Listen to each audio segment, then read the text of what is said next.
Hello guys, आज हम पढ़ने जा रहे हैं एम.एन. श्रीनिवास। ये मुख्यतः संरचनात्मक प्रकार्यवादी से जुड़े हुए थे, जिन्होंने क्षेत्रीय अध्ययन को महत्वपूर्ण माना। इन्होंने कहा कि अगर हमें किसी चीज़ को समझना है तो हमें क्षेत्र का अध्ययन करना पड़ेगा। क्षेत्र के अध्ययन से हम वहाँ की बहुत सारी चीज़ों को समझ सकते हैं। इस प्रकार इन्होंने क्षेत्रीय अध्ययन को बहुत महत्वपूर्ण माना। इस प्रकार देखें तो ये संरचनात्मक प्रकार्यवादी से जुड़े हुए थे। आगे आगे हम देखें तो इनका जन्म देखें तो 16 नवंबर 1916 को इनका जन्म मैसूर, जो कर्नाटक में है, जो उस टाइम ब्रिटिश शासन के अंडर में था। इंडिया जो ब्रिटिश शासन के अंडर में था, कर्नाटक में, इंडिया में इनका जन्म हुआ। और इनकी डेथ 30 नवंबर 1999 को 83 ईयर्स की ओल्ड में बेंगलुरु के कर्नाटक में इनका देहांत हुआ। नेशनलिटी देखी तो ये इंडियन थे। इनकी स्पाउस रुक्मणी श्रीनिवास। अवार्ड इन्हें पद्म भूषण से 1977 में पद्म भूषण राष्ट्रपति द्वारा इनको सम्मानित किया गया था। एकेडमिक बैकग्राउंड देखे तो इन्होंने ऑक्सफोर्ड यूनिवर्सिटी में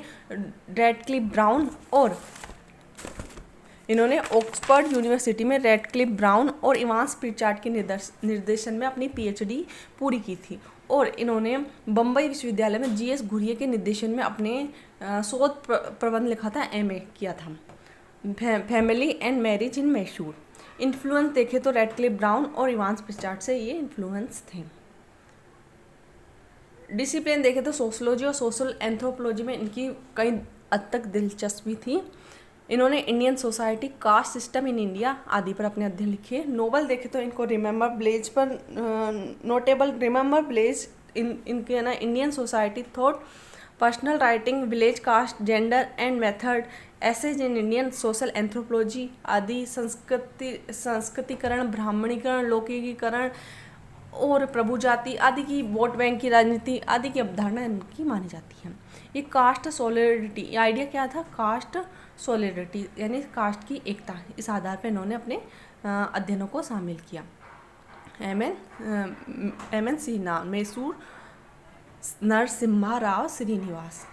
जैसे कि हम पढ़ा था कि एम.एन. श्रीनिवास का जन्म 1916 से 1999 में माना जाता है। ये भारत के सुप्रसिद्ध समाजशास्त्री रहे। इन्होंने दक्षिण भारत की जाति व्यवस्था, सामाजिक स्त्रीकरण, संस्कृतिकरण, वोट बैंक की राजनीति, लौकिकरण, फैलाव, पश्चिमीकरण आदि पर कार्य किए। उन्होंने प्रभु जाति की अवधारणा भी प्रस्तुत की। मैसूर नरसिम्हा राव को 1977 में सरकार द्वारा स्त्री विज्ञान और अभियांत्रिकी क्षेत्र में पद्म भूषण से सम्मानित किया गया। बड़ौदा और दिल्ली विश्वविद्यालय से संबंधित रहे ये। और इन्होंने एक ग्रामीण समुदाय की जाति संरचना के विशिष्ट अध्ययन के अलावा इन्होंने एम.एन. श्रीनिवास ने विज्ञान के सामाजिक प्रभाव, गांधी के धार्मिक चिंतन, मानवशास्त्र, इतिहास को लेकर जेंडर जैसे कई विषयों पर अपने कार्य किए। इन्होंने क्षेत्रीय का अध्ययन किया और समुदाय का मानवशास्त्रीय अध्ययन किया। संरचनात्मक प्रकार्यवादी से जुड़े हुए सहभागी अवलोकन करने वाले थे। इन्होंने रामपुरा गांव, जो कोडारहल्ली नाम से मशहूर था, मैसूर का अध्ययन किया। 1 वर्ष तक वहां पे रहकर अध्ययन किया। इन्होंने ओक्कलिंगा जाति, जो प्रभु जाति थी, उन पर शोधन किया। एमए का शोध अध्ययन जो घुरिये के निर्देशन में किया था, marriage and family in Mysore, 1942 में किया था। बड़ौदा और दिल्ली विश्वविद्यालय में प्रोफेसर रहे। और पीएचडी है religion and society among the course in south India, 1952 में किया था। पीएचडी घुरिये के निर्देशन में बम्बई विश्वविद्यालय में की थी। ऑक्सफोर्ड विश्वविद्यालय जाने का इनको मौका मिला और ऑक्सफोर्ड में इनको प्रपोजल भी आया था कि आप ऑक्सफोर्ड में पढ़ाओ। इस वजह से इनको रेडक्लिफ ब्राउन और इवांस प्रिचार्ड के निर्देशन में कार्य किया। संस्कृतिकरण और लौकिकरण, ब्राह्मणीकरण, प्रबल जाति, लौकिकरण और प्रभु जाति आदि की अवधारणा इन्होंने दी। आधुनिकता के ऊपर भी इन्होंने अपनी पॉइंट ऑफ व्यू रखे हैं। इंडियंस विलेज, जो इंडियन विलेज था वो ऐसी दुबे का था। इंडियाज विलेज 1955 में एम.एन. श्रीनिवास का था, वो भी 1955 में लिखा गया था। कॉन्ट्रीब्यूशन तो इंडियन सोशोलॉजी 1954 में, national building in independence India 1976 में और द रिमेंबर विलेज 1976 में, the caste in modern India other essays 1962 में, जाति व्यवस्था के ऊर्ध्व एकता व क्षितिज एकता की चर्चा की, सभी तत्व सभी जातियों के अंदर मिले हैं।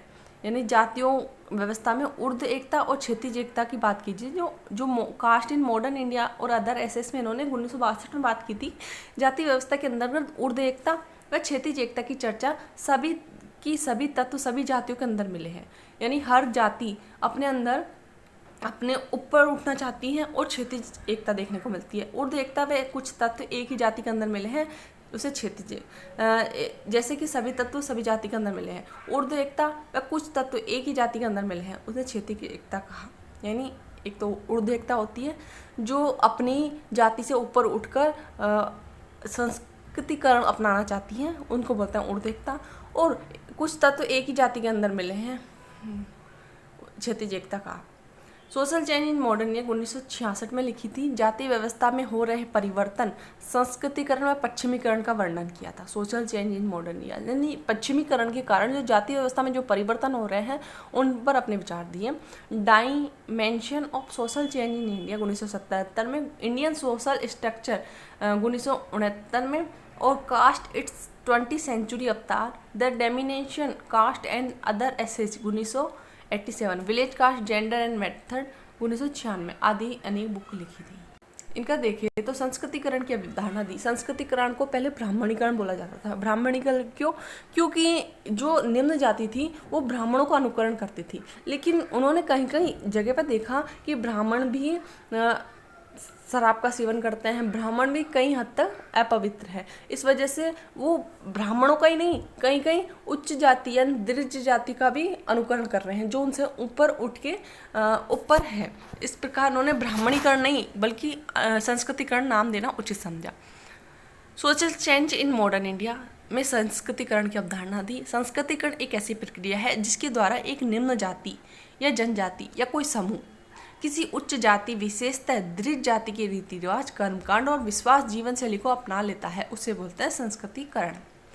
योगेंद्र सिंह अग्रिम समाजीकरण कहा। योगेंद्र सिंह ने क्या कहा? अग्रिम समाजीकरण। यह अवधारणा मुख्यतः संदर्भ समूह से मिलती जुलती है। विशेषतः देखें ये पदमूलक स्थिति मूलक परिवर्तन है, यानी प्रॉपर परिवर्तन नहीं होता बल्कि उसकी पद या स्थिति में परिवर्तन हो जाता है। उनको लोगों के नज़रियों में देखने का दृष्टिकोण परिवर्तन हो जाता है, ये पदमूलक परिवर्तन है। ये लंबवत और क्षैतिज परिवर्तन कई हद तक देखने को मिलता है। संस्कृतिकरण के कई प्रारूप हैं। ऊर्ध्वमुखी, क्षैतिज। उच्च जाति प्राय दृढ़ जातियों का अनुकरण करती है, उनकी तरह रीति रिवाज का फॉलो करती है, उनकी तरह रहन सहन आदि को अपनाती है। ये मुख्यतः एक पीढ़ी तक नहीं बल्कि उनको 3-4 पीढ़ियों तक ऐसा करना पड़ता है, जब जाके कई हद तक अगर वो उनको उच्च जाति मानने के लिए कि हम उच्च जाति हैं। इस प्रकार 2-3 पीढ़ियों तक उनको ये प्रक्रिया करनी पड़ती है। सांस्कृतिक परिवर्तन की प्रक्रिया है ना कि संरचनात्मक। ये एक सांस्कृतिक परिवर्तन की प्रक्रिया है न कि संरचनात्मक, निरंतर जारी रहने वाली प्रक्रिया। इसका संबंध एक संपूर्ण समूह से है। संस्कृतिकरण हिंदूकरण नहीं है। संस्कृतिकरण संदर्भ समूह से संबंधित प्रक्रिया है। और इसकी विपरीत अवधारणा देखें तो विसंस्कृतिकरण जो मजूमदार ने दी कि है ना, उन्होंने बताया कि अपनी निम्न संस्कृति को अपनाने की प्रक्रिया को विसंस्कृतिकरण कहते हैं। ये मुख्यतः जैसे जनजातियों की संस्कृति को अपना लेते हैं, कई समुदाय जनजातियों की संस्कृति को अपना लेते हैं, उनके देवी देवताओं का पूजन करने लग जाते हैं। इस प्रकार विसंस्कृतिकरण मजूमदार ने देखा। पश्चिमीकरण को इन्होंने बताया कि नैतिक रूप से ये मूल्य तटस्थ है, औपनिवेशिक शासन की देन है।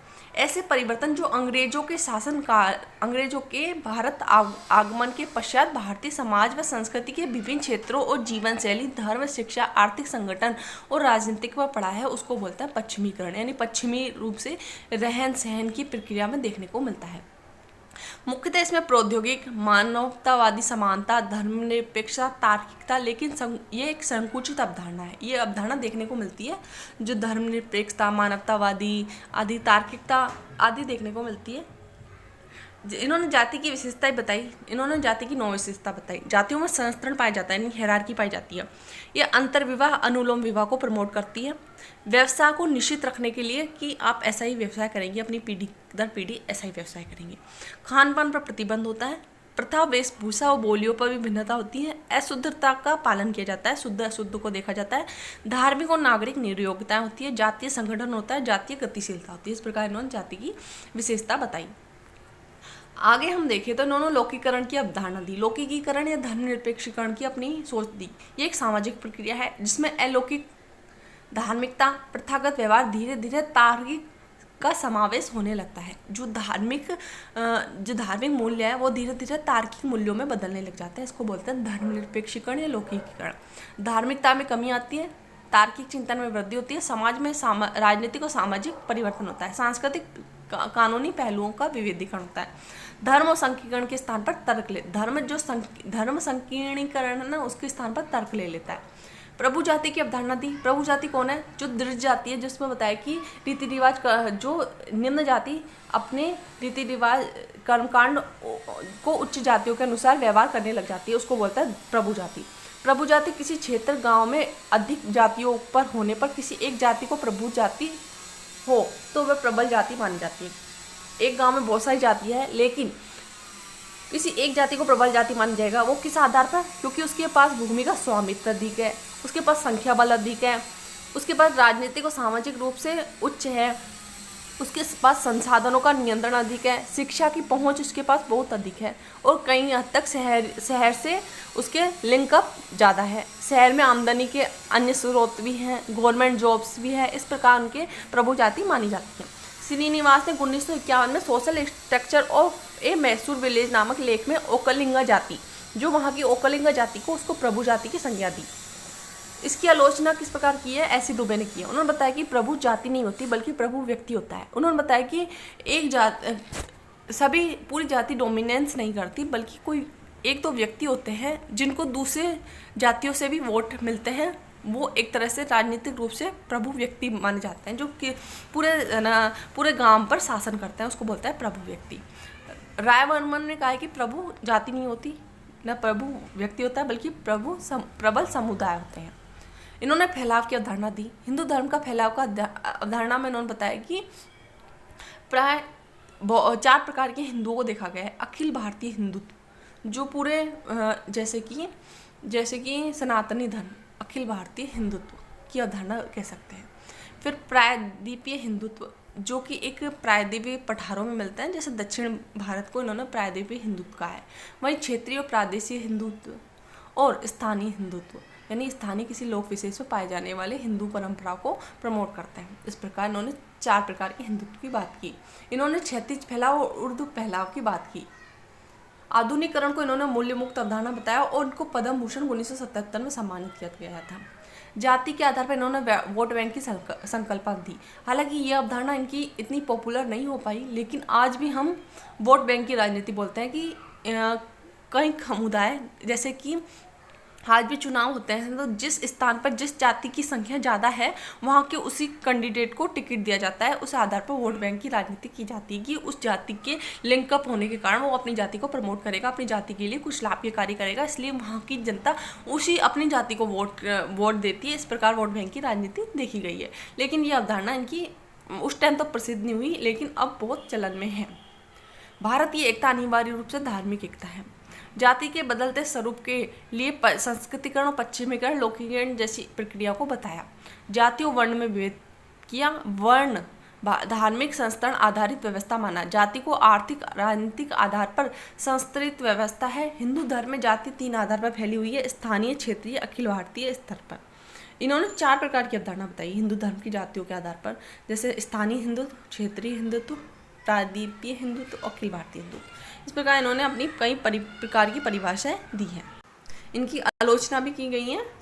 एम एन श्रीनिवास ने की आलोचना किस प्रकार की गई है? एम एन श्रीनिवास ने कार्य के कुछ विधानों ने आलोचना की है। इन्होंने संस्कृतिकरण को बढ़ावा देने के कारण एम एन श्रीनिवास ने धार्मिक उपवर्गों को और भी उपेक्षित किया है कि अन्य धार्मिक वर्ग भी होते हैं, उनकी उपेक्षा की है।